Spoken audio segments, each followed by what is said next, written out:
अब तक आपने पढ़ा कि राहुल के कहने पर ईशा पूरा दिन कमरे में ही रहती है। शाम में ईशा लेटी हुई थी, वो फिर राहुल को देखती है जो अभी भी सोफे पर बैठा अपने लैपटॉप में कुछ कर रहा था। राहुल ब्लैक पैंट और वाइट शर्ट पहने हुआ था और शर्ट के ऊपर के 2 बटन खुले हुए थे, जिससे उसकी मस्कुलर चेस्ट दिख रही थी। ईशा बस राहुल को देख उसमें खो सी गई थी। तभी राहुल की नज़र ईशा पर पड़ती है। खुद को ऐसे घूरते ईशा को देख राहुल कहता है, ऐसे क्या घूर रही हो ईशा? राहुल की आवाज़ से ईशा होश में आई और अपने टूटे फूटे शब्दों में बोली, कुछ नहीं। और राहुल से अपनी नजरें फेर लेती है ईशा, और इस हरकत से राहुल के होठों पर प्यारी सी मुस्कुराहट आ जाती है। अब आगे राहुल फिर अपना लैपटॉप बंद कर ईशा से कहता है, कमरे से बाहर मत निकलना, मैं बाहर जा रहा हूँ, आधे घंटे में वापस आता हूँ। कह वो कमरे से बाहर चला गया।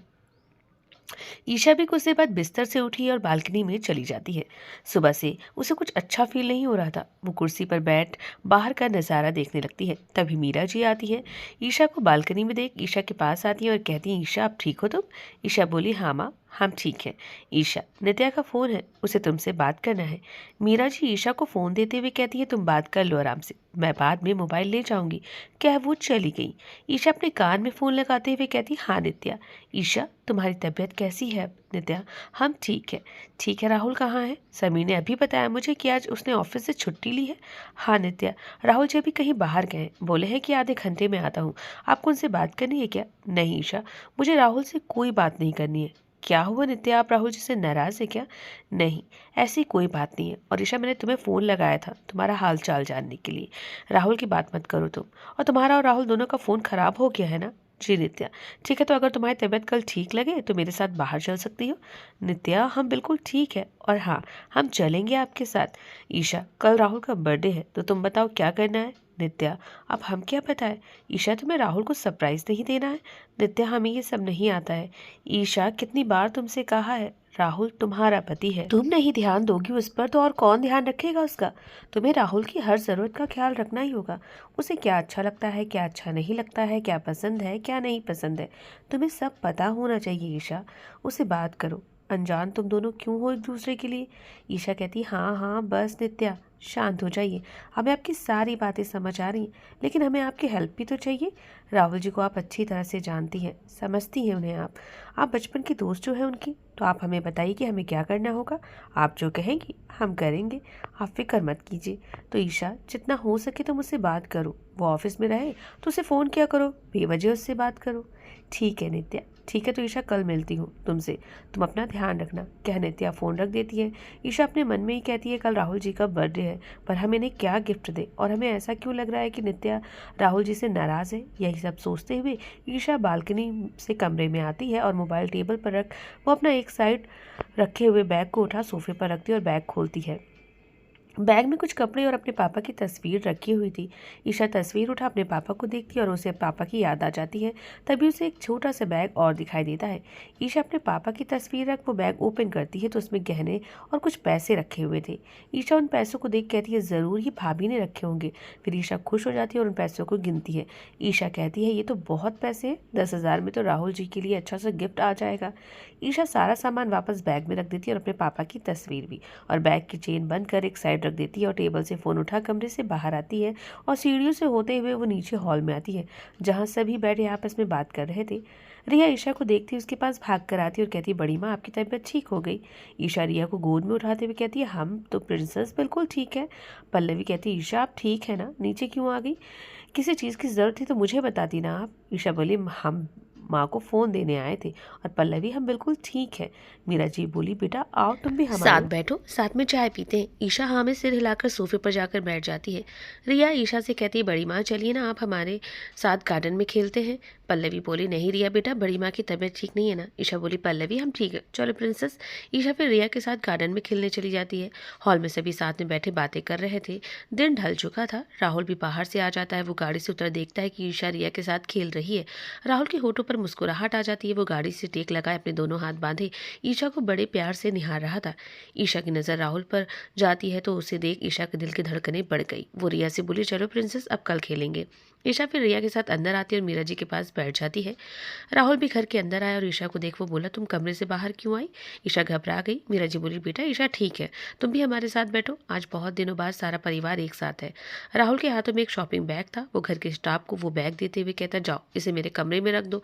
स्टाफ बैग लेकर राहुल के कमरे की तरफ चला गया। कुछ देर सभी ने बात की और बातों में कब डिनर का टाइम हो गया पता ही नहीं चला। सबने फिर साथ में बैठकर खाना खाया और खाने के बाद सभी अपने कमरे में चले गए। राहुल और ईशा भी कमरे में आ गए। राहुल ने टेबल से शॉपिंग बैग उठाया और उसमें से एक बॉक्स निकालकर ईशा को देते हुए कहा, ईशा ये तुम्हारा नया मोबाइल, उस दिन बारिश में मेरा और तुम्हारा फ़ोन ख़राब हो गया था। ईशा कहती है, ये तो आईफोन है ना? हाँ ईशा। राहुल जी, हमें इतना महंगा फ़ोन नहीं चाहिए, हमारा पुराना फ़ोन ही आप रिपेयर करवा दीजिए ना। ईशा घबराओ मत, तुम्हें तुम्हारे पैसे पूरे मिलेंगे। ईशा हैरानी से बोली, कौन से पैसे? ईशा, 4 महीने बीत गए, 6 महीने और फिर तुम अपने रास्ते और मैं अपने रास्ते, एक दिन तो तुम्हें जाना ही है यहाँ से। राहुल की ये बात ईशा के दिल में शीशे की तरह चुभ रही थी, पर खुद को संभालते हुए वो राहुल से फ़ोन ले लेती है। राहुल बोला, मेरे कोट में तुम्हारा फ़ोन है, उस फ़ोन से सिम निकाल कर इस नए फ़ोन में सिम लगा लो। ईशा हाँ में सिर हिलाकर अपने फ़ोन में सिम लगाने लगती है। राहुल भी अपने फ़ोन में सिम लगाकर जैसे ही फ़ोन ऑन करता है उसके फ़ोन की रिंग बजती है। स्क्रीन पर जैस्मीन का नंबर फ्लैश हो रहा था। राहुल फ़ोन उठा वहां से बालकनी में चला जाता है। ईशा भी अपना फ़ोन ऑन करती है, तभी उसे वेदांत का मैसेज आता है। ईशा मैसेज देखती तो उसमें बहुत से मैसेज थे वेदांत के। ईशा, कहाँ हो तुम? तुमने फ़ोन नहीं किया, ना कोई मैसेज ना कोई फ़ोन, तुम ठीक तो हो ना? ईशा वेदांत को मैसेज करती है, हाय वेदांत, हम ठीक है, कल सुबह आपसे बात करती हूँ क्या? उसने फ़ोन एक साइड रख राहुल को देखने लगी। राहुल कान में फ़ोन लगा ईशा को ही देख रहा था। उधर राहुल जैस्मीन से कहता है, इतनी रात में तुमने फ़ोन लगाया? जैस्मीन, कोई ज़रूरी काम? जैस्मीन बोली, राहुल कल तुम्हारा बर्थडे है, कल कहीं बाहर मिले? जैस्मीन, तुम्हें मेरे बर्थडे के बारे में कैसे पता? राहुल, माँ ने अभी बताया मुझे। मिले कल राहुल प्लीज़? हाँ ठीक है जैस्मीन, ठीक है तो कल तुम्हारे ऑफिस के पास वाले मॉल में मैं तुम्हारा इंतज़ार करूंगी। कुछ देर राहुल जैस्मीन से बात करके फ़ोन रख नित्या को फ़ोन करता है, पर नित्या राहुल का फ़ोन नहीं उठाती है। राहुल बालकनी से आकर सोफे पर आकर लेट जाता है। ईशा बोली, राहुल जी हम ठीक है, आप बेड पर सो जाइए, सोफे पर आपको सोने में तकलीफ होती है। नहीं ईशा, तुम सो जाओ। और फिर से वो फ़ोन लगाने लगता है नित्या को। राहुल को परेशान देख ईशा बोली, कोई बात है क्या राहुल जी? नहीं ईशा, तुम सो जाओ। ईशा बेड पर लेट जाती है और 12 बजने का वेट करने लगती है। 12 बजते ही राहुल के मोबाइल पर मैसेज का बीप बजते ही राहुल के होठों पर मुस्कुराहट आ जाती है। वो मैसेज चेक करता है तो मैसेज जैस्मीन का था। मैसेज में लिखा था, हैप्पी बर्थडे राहुल। और राहुल का चेहरा मुरझा जाता है क्योंकि वो नित्या के मैसेज का इंतजार कर रहा था। ईशा भी घड़ी की तरफ देखती है, 12 बज गए थे। ईशा राहुल से बोली, हैप्पी बर्थडे राहुल जी। राहुल हैरानी से ईशा की तरफ देखते हुए कहता, ईशा तुम्हें कैसे पता चला कि मेरा आज बर्थडे है? ईशा बोली, राहुल जी नित्या ने फ़ोन किया था माँ के फ़ोन पर, उन्होंने ही हमें बताया। राहुल खुद में ही बड़बड़ाने लगा, नित्या को याद है मेरा बर्थडे, पर इतनी नाराज़गी कि मैसेज तक नहीं किया। ईशा बोली, कुछ कहा राहुल जी आपने? नहीं ईशा, तुम सो जाओ। कुछ देर बाद राहुल और ईशा दोनों ही सो जाते हैं। अगले दिन ईशा की आंख खुलती है और वो जल्दी से उठकर फ्रेश होकर तैयार हो जाती है और कमरे से बाहर नीचे हॉल में चली जाती है।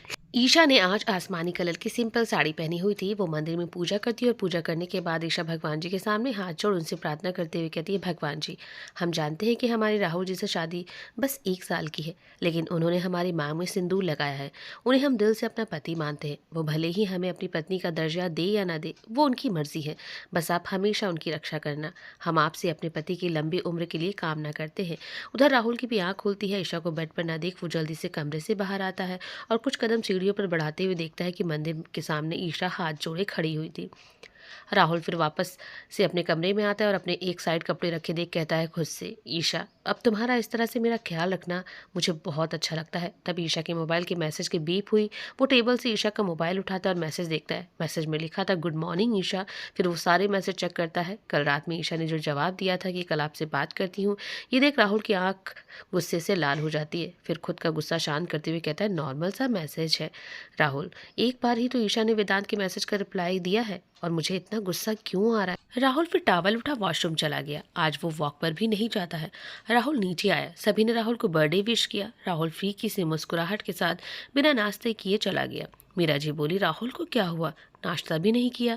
राहुल के पापा बोले, राहुल की माँ, कुछ दिनों में राहुल को द बिजनेसमैन ईयर अवार्ड मिलने वाला है, काम का प्रेशर उसके ऊपर बहुत है और शाम को पार्टी तो है ही, शाम को राहुल से बात कर लेना। मीरा जी बोली, ठीक है, पर ईशा को राहुल का बर्ताव अजीब लगा। फिर सबके नाश्ते के बाद ईशा अपने कमरे में अपनी भाभी से फ़ोन पर बातें कर रही थी। तभी कमरे में नित्या आई और बोली, ईशा तुम तैयार हो? ईशा अपनी भाभी से बोली, भाभी हम बाद में आपसे बात करते हैं, क्या? ईशा ने फ़ोन रख दिया। ईशा बोली नित्या से, जी हम तैयार हैं, और उसने अपने बैग से पैसे निकाले और पर्स में में रख नित्या के साथ कमरे से बाहर आई। हॉल में मीरा जी बैठी पल्लवी से बातें कर रही थी। नित्या मीरा जी से बोली, आंटी तो आज का क्या प्लान है? बेटा शाम को पार्टी है, हमेशा की तरह। तुम और समीर टाइम से आ जाना। आंटी शाम में मेरे सास ससुर भी दिल्ली से आने वाले हैं, इसीलिए ईशा को लेकर शॉपिंग पर जा रही हूँ। मीरा जी बोली, नित्या राहुल और तुम्हारे बीच कोई झगड़ा हुआ है? नहीं आंटी, ऐसी तो कोई बात नहीं है। तो बेटा राहुल का जन्मदिन तुम्हारे लिए बहुत मायने रखता है। हाँ आंटी, और हमेशा मायने रखेगा, पर अब ये जिम्मेदारी राहुल की वाइफ ईशा उसे उठानी पड़ेगी, और मैं तो चाहती हूँ कि अब राहुल और ईशा का बेबी, उसका बर्थडे मैं मनाऊं। मीरा जी खुश होते हुए कहती, हाँ नित्या सही कह रही हो, मुझे भी इस पल का बेसब्री से इंतजार है। ये सुन ईशा शर्मा जाती है। मीरा जी कहती, अच्छा ठीक है, तुम दोनों जाओ और जल्दी आना, बहुत काम है घर में। नित्या और ईशा मुस्कुराकर हाँ में सिर हिलाती है और घर से बाहर आकर कार में बैठ मॉल की तरफ निकल गई। वहीं राहुल ऑफिस पहुंचते ही ऑफिस के सभी स्टाफ राहुल को फूलों का गुलदस्ता देते हुए हैप्पी बर्थडे विश करते हैं। राहुल सबको थैंक्स बोलकर अपने कैबिन में आता है। पीछे टीना भी आती है। राहुल अपनी चेयर पर बैठता है तो टेबल पर रेड रोज देख कहता है टीना से, नित्या आई थी? टीना बोली, हाँ सर। राहुल बोला, ऐसा भी मैंने क्या कर दिया है नित्या, जो मेरे बर्थडे पर तुम मुझसे बात तक नहीं कर रही हो? तभी कैबिन के दरवाजे पर नॉक होता है और समीर अंदर आता है और राहुल के पास आते ही उसके गले से लग कहता है, जन्मदिन बहुत बहुत मुबारक हो मेरे यार। टीना चली जाती है। राहुल समीर से बोला, पता नहीं नित्या को क्या हो गया है समीर, हमेशा पहले उसने ही मुझे मेरा बर्थडे विश किया है, लेकिन आज उसने मुझसे कोई बात ही नहीं की। समीर बोला, यार राहुल तुम सब जानते हो कि नित्या क्या चाहती है, वो तुम्हें खुश देखना चाहती है राहुल, ईशा के साथ। वो तो सच जानती नहीं है, लेकिन जिस दिन उसे पता चला तेरी और ईशा की शादी की सच्चाई, उस दिन क्या होगा पता है ना तुझे? वो और नाराज हो जाएगी। समीर मैं जानता हूँ कि वो मेरी खुशी चाहती है, पर मेरी कुंडली का दोष भी उसे पता है, उसे सब पता है राहुल। पर तुम जैस्मीन से फिर से मिल रहे हो, ये उसे अच्छा नहीं लग रहा है। राहुल ईशा और नित्या अच्छे दोस्त बन गए हैं, और ऊपर से ईशा तुम्हारी वाइफ, तो वो चाहती है तुम ईशा के साथ खुश रहो। पर समीर, राहुल देख तुम्हें जो करना था कर लिए, हम सबसे बिना पूछे, तो अब सबकी नाराजगी भी झेलने के लिए तैयार रहो। मैं इसमें कुछ नहीं कर सकता हूँ। तभी जैस्मीन कैबिन का दरवाज़ा खुल अंदर आती है। उसके हाथों में गुलाब के फूलों का गुलदस्ता था। समीर फिर बिना बोले वहाँ से चला जाता है। जैस्मीन राहुल के पास आई और उसे फूलों का गुलदस्ता देते हुए बर्थडे विश करती है। राहुल बोला, थैंक्स, पर इसकी क्या ज़रूरत थी जैस्मीन? क्यों राहुल, तुम्हें अच्छा नहीं लगा? तभी जैस्मीन की नज़र टेबल पर रखे फूलों पर जाती है। जैस्मीन बोली, अच्छा तो ये नित्या ने तुम्हें दी है? राहुल बोला, तुम्हें कैसे पता जैस्मीन? राहुल, ईशा तो तुम्हें कोई गिफ्ट या फूल तो देगी नहीं, क्योंकि तुम दोनों की शादी कोई शादी नहीं है, और वैसे भी उसके कपड़े और स्टाइल से वो गंवार ही लगती है। राहुल गुस्से में बोला, जैस्मीन ये क्या बोल रही हो तुम? जैस्मीन बोली, सॉरी राहुल, मैं तुम्हारी लाइफ में सिर्फ एक अच्छी दोस्त ही बनकर रहना चाहती हूँ, और दोस्त के नाते तुमसे कह रही हूँ, क्योंकि मुझे तुम्हारी शादी की सच्चाई पता है। खैर हटाओ इन बातों को और चलो ना मॉल चलते हैं, और शाम को पार्टी भी मैंने तुम्हारे लिए रखी है, सबको इन्वाइट भी कर दिया है। जैस्मीन, वैसे भी माँ ने हमेशा की तरह शाम को मेरे जन्मदिन की पार्टी रखी होगी, तो मैं तुम्हारी दी हुई पार्टी में नहीं आ सकता हूँ। राहुल की बात सुनकर जैस्मीन का चेहरा मुरझा गया। राहुल बोला, अच्छा ठीक है, तुम उदास मत हो, अभी मॉल चलते हैं और शाम को तैयार रहना, मैं तुम्हें खुद लेने आऊँगा और अपने घर ले चलूँगा। आंटी से भी कह देना वो भी तैयार रहे। जैस्मीन के चेहरे पर चमक आ जाती है। वो खुश होते हुए बोली, तो चले अब। और वहीं दूसरी तरफ नित्या आयशा भी राहुल के ऑफिस के पास वाले मॉल में ही जाती हैं और शॉपिंग करने लगी। नित्या ने राहुल के लिए घड़ी देखी जो बहुत महंगी थी। 50,000 कोई घड़ी, कोई 1 लाख, तो कोई और भी ज़्यादा महंगी। ईसा मन में बोली, हमारे लिए तो 10,000 बहुत पैसे होते हैं, लखनऊ में कितनी ढेर सारी शॉपिंग हो जाएगी इन पैसों से, और यहाँ सब कुछ महंगा कितना है। राहुल जी बहुत बड़े बिजनेसमैन हैं और अमीर परिवार से भी हैं। ये लोग तो ब्रांडेड चीज़ें पहनते हैं, और हम तो मिडिल क्लास फैमिली से हैं, उतनी महंगी चीज़ हम अफोर्ड भी नहीं कर सकते हैं, और हमने कुछ सस्ता सा ले भी लिया तो राहुल जी को पसंद नहीं आया। तो इन्हीं सब ख्यालों में ईशा गुम थी। नित्या उसके कंधे पर हाथ रख कहती है, कहाँ खो गई ईशा? ईशा बोली, कहीं नहीं, तो तुम्हें राहुल के लिए कुछ पसंद नहीं आया? ईशा ने नाम में सिर हिलाया। नित्या बोली, ये वॉच देखो कितनी खूबसूरत है, ये तुम राहुल के लिए ले लो। नित्या जी, नहीं हमें कुछ नहीं लेना। क्यों ईशा, तुम राहुल को कोई गिफ्ट नहीं दोगी? ईशा ने बात को बनाते हुए कहा, सरप्राइज है। नित्या मुस्कुराते हुए बोली, ठीक है, तो ये घड़ी मैं राहुल के लिए ले रही हूँ। ईशा हाँ में सिर हिलाती और कुछ देर शॉपिंग के बाद नित्या बोली कि यही कुछ खा लेते हैं, फिर घर चलते हैं। शाम को समीर के मम्मी पापा भी आ रहे हैं, उन्हें भी एयरपोर्ट से रिसीव करने जाना होगा मुझे। ईशा हाँ में सिर हिलाती और जैसे ही 2 कदम आगे बढ़ाती है तो सामने से वेदांत अपने फ्रेंड के साथ आ रहा था। वेदांत की नज़र ईशा पर पड़ती है। उसके चेहरे पर प्यारी सी स्माइल आ गई। वो ईशा के पास आते ही बोला, ईशा तुम यहाँ कैसी हो? ईशा बोली, वेदांत जी हम ठीक है। वेदांत नित्या से हाय कहता और बोला, कितनी खुशी की बात है कि तुम दोनों से मुलाकात हो गई। वैसे शॉपिंग हो गई या अभी करनी है? नित्या बोली, शॉपिंग तो हमारी हो गई, बस मॉल के ही रेस्टोरेंट में जा रहे हैं। वेदांत बोला, अरे वाह, ये तो बहुत ही अच्छी बात है। हम भी वहीं जा रहे हैं, क्या हम आपकी सहमति से आपको ज्वाइन कर सकते हैं? नित्या बोली, ये भी कोई पूछने की बात है, चलो फिर। राहुल भी जैस्मिन के साथ मॉल पहुंचता है और उसकी नज़र नित्या और ईशा पर पड़ती है जो सीढ़ियों से नीचे की तरफ आ रहे थे। और राहुल को झटका तो तब लगता है जब वो वेदांत को देखता है, और वेदांत से बात करते हुए ईशा के चेहरे की मुस्कुराहट देख राहुल को अब बहुत जलन हो रही थी। जैस्मिन की नज़र भी ईशा पर जाती है। ईशा, नित्या, वेदांत सीढ़ियों से उतरकर वहीं मॉल के रेस्टोरेंट के अंदर चले गए। राहुल भी पीछे से गया। जैस्मिन भी राहुल के साथ चलते हुए बोली, राहुल शॉपिंग नहीं करनी है क्या? राहुल बोला, नहीं, चलो कुछ खाते हैं। नित्या और ईशा आगे चल रही थी और वेदांत और उसका दोस्त उनके पीछे। अचानक से ईशा हील की वजह से उसका पैर हल्का सा मुड़ जाता है। इससे पहले कि ईशा गिरती, पीछे से वेदांत ईशा का हाथ पकड़ उसे थाम लेता है। ईशा संभल कर। तभी राहुल जल्दी से ईशा के पास आकर उसका हाथ पकड़ उसे अपनी तरफ खींच लेता है। ईशा राहुल को देख घबरा जाती है और वही वेदांत काफ़ी एम्बेरस फील करता है। राहुल ने गुस्से भरी नज़रों से ईशा को देखा और फिर ईशा का हाथ पकड़ रेस्टोरेंट से बाहर उसे लेकर आता है। नित्या, वेदांत और जैस्मिन भी राहुल के पीछे जाते हैं। राहुल ईशा को बाहर लेकर आता है। ईशा कहती है, राहुल जी क्या हुआ, आप इतने गुस्से में क्यों हो? राहुल रुका और ईशा को अपनी लाल आंखों से घूर कर देखने लगा। नित्या बोली, राहुल ये क्या कर रहे हो, छोड़ो ईशा का हाथ। पर राहुल गुस्से में ईशा का कसकर हाथ पकड़ता है जिससे ईशा की कांच की चूड़ियाँ टूट जाती है और ईशा को लग जाती है। राहुल नित्या से बोला, सारी लड़कियाँ एक जैसी होती है नित्या। राहुल क्या हो गया है तुम्हें, छोड़ो ईशा का हाथ, उसे दर्द हो रहा है। राहुल ईशा की तरफ देखता है। उसकी आंखों में आंसू देख राहुल और गुस्से में आ जाता है। वो ईशा का हाथ छोड़ ईशा के चिन को कस के पकड़ते हुए कहता है, तुम्हारी मनमानी नहीं चलेगी ईशा, ये झूठ के आंसू बहाना बंद करो। तुमसे मैंने मना किया था कि इस चिपकू से दूर रहना, पर तुम नहीं मानी। अपनी फितरत आखिर तुमने दिखा ही दी। वहाँ मेरी हर चीज़ का ख्याल रखती हो, मेरी फैमिली का भी ध्यान रखती हो, और यहाँ किसी और के साथ। राहुल के कड़वे बोल नित्या को परेशान करने लगे और ईशा, वो चुपचाप राहुल की बातें सुन रही थी। ईशा, तुम शायद भूल रही हो, हमारी शादी बस कुछ महीनों की ही है। याद है ना, हमारी शादी 1 साल की कॉन्ट्रैक्ट मैरिज है। उस हिसाब से तुम्हें मुझे देखना चाहिए, किसी और को नहीं। पर तुम बहुत होशियार हो। राहुल के मुंह से कॉन्ट्रैक्ट मैरिज सुन नित्या चौंकी, पर वहाँ लोगों की भीड़ देख नित्या राहुल को जोर से धक्का देते हुए कहती है, दूर हटो ईशा से। राहुल गिरते गिरते बचा था। राहुल बोला, तुम मेरी दोस्त हो ईशा की नहीं। नित्या बोली, राहुल यहाँ तमाशा करना बंद करो और जरा अपनी नजरें चारों तरफ दौड़ाओ, सब हमें ही देख रहे हैं। राहुल चारों तरफ देखता है, जो सब खड़े उसे ही देख रहे थे। राहुल फिर कुछ नहीं बोलता है। वो जैस्मिन का हाथ पकड़ वहां से जाने लगता है। ईशा राहुल के पीछे गई। राहुल जी सुनिए तो हमारी बात। पर राहुल इतने गुस्से में था कि वो जल्दी से गाड़ी में बैठा और स्टार्ट किया और तेज रफ्तार में वहां से चला गया। नित्या और वेदांत भी ईशा के पीछे आए। नित्या बोली, ईशा क्या कर रही हो, और तुम्हारे हाथ से खून बह रहा है। नित्या, राहुल जी गुस्से में गए हैं। ईशा, क्या राहुल ने जो कहा वो सही है, तुम्हारी उससे कॉन्ट्रैक्ट मैरिज हुई है? ईशा अपने सिर को झुका लेती है। नित्या बोली, इतना बड़ा झूठ मेरे दोस्त ने मुझसे बोला? ईशा बोली, नित्या जी, राहुल जी को गलत मत समझिए। तभी वेदांत बोल पड़ा, पर ईशा ये क्या है, तुमने राहुल से कॉन्ट्रैक्ट मैरिज क्यों की? ईशा बोली, हम सब बताते हैं, पर प्लीज़ राहुल जी को गलत मत समझिए आप सब। फिर ईशा वेदांत और नित्या को सारी बात बताती है। नित्या बोली, ईशा तुम्हारी मजबूरी थी, और मुझे तुमसे शिकायत नहीं है, अपने दोस्त से शिकायत है, उसे बताना चाहिए था। नित्या, आप राहुल जी से नाराज़ मत हो, और वेदांत जी आप इस बारे में किसी से कोई बात नहीं करेंगे, क्योंकि अगर अनुराग को पता चला तो वो भैया भाभी को बता देंगे। हम नहीं चाहते हैं कि भैया भाभी को हमारी वजह से कोई तकलीफ हो। पर ईशा, आज नहीं तो कल सबको पता चल ही जाएगा, कल की कल देखा जाएगा। फिलहाल आप किसी को कुछ नहीं बताएंगे वेदांत जी। ठीक है ईशा, मैं वादा करता हूँ, मैं किसी को कुछ भी नहीं बताऊँगा। ठीक है, अब हमें घर चलना चाहिए। वेदांत हाँ में सिर हिलाता है। ईशा नित्या से बोली, घर चले? नहीं ईशा, राहुल के ऑफिस चलते, मुझे राहुल से बात करनी है। ईशा बोली, ठीक है चलिए। फिर ईशा और नित्या कार के पास आती है और कार के अंदर मेडिकल किट रखी थी। ईशा को नित्या दवा लगाती है। ईशा बोली, नित्या हम जानते हैं आपको हम पर और राहुल जी दोनों पर ही बहुत गुस्सा आ रहा होगा, पर हमारे पास सॉरी बोलने के अलावा कुछ नहीं है।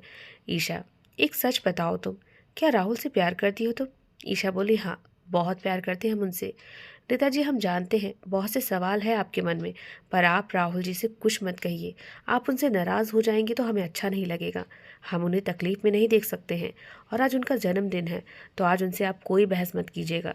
नित्या बोली, ठीक है फिर घर चलते हैं। फिर नित्या गाड़ी ड्राइव करने लगती है। नित्या मन में ही कहती है, क्या बोलूँ राहुल से क्या नहीं, मुझे कुछ समझ में नहीं आ रहा। कुछ देर बाद नित्या राहुल के घर के पास गाड़ी रोकती है। नित्या बोली, ईशा तुम घर जाओ, मुझे अभी हॉस्पिटल जाना है और शाम में समीर के मम्मी पापा को लेने भी जाना है। ईशा बोली, नित्या आप पार्टी में आएंगी ना? नित्या हाँ में सिर हिलाती है।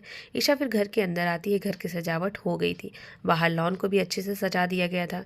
मीरा जी ईशा को देख बोली, बेटा आ गई तुम? ईशा ने जल्दी से अपने चोट लगे हाथ को कवर किया साड़ी से और मुस्कुरा कर कहा, जी माँ। ठीक है बेटा, सारी तैयारियां हो गई हैं, जाओ तुम कमरे में आराम कर लो। ईशा हाँ में सिर हिलाकर सीढ़ियों से होते हुए कमरे में आती है और राहुल को फ़ोन करने लगती है, पर राहुल ईशा का फ़ोन नहीं उठाता है।